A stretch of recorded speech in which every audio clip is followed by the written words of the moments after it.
Bonjour à tous, je m'appelle Nicolas Girard, je suis cardiologue spécialisé en insuffisance cardiaque et j'exerce au CHU de Nancy.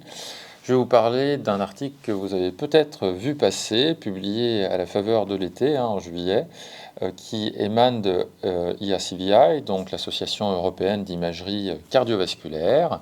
Pour la première fois, l'Europe nous parle d'échographie pulmonaire et c'est un consensus clinique, donc un document qui fait le- qui, euh, qui a nécessité une longue genèse et qui a l'assentiment vraiment de la communauté d'imagerie et de la communauté d'insuffisance cardiaque.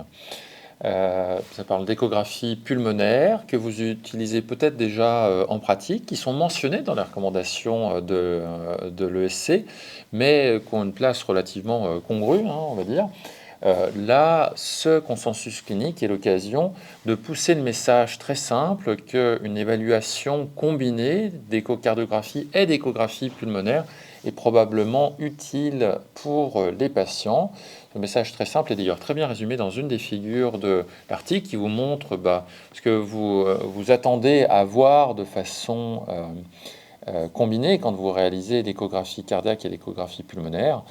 Par ailleurs, l'article aussi vous met en perspective les différentes situations cliniques qui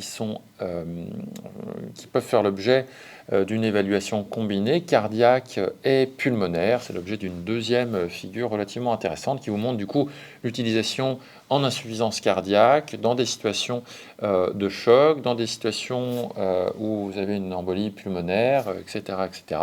Donc voilà, c'est un document assez pratique, au message simple, qui se résume comme cela. C'est l'échographie pulmonaire vient complémenter notre évaluation cardiovasculaire, notamment quand on a une sonde d'écho dans les mains parce qu'on fait de l'échocardiographie.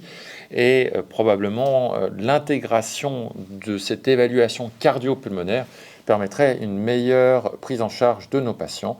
L'article souligne quand même qu'on a besoin d'essais cliniques qui nous renforcent dans cette initiative et qui viennent démontrer de façon indiscutable la supériorité de ce type de stratégie.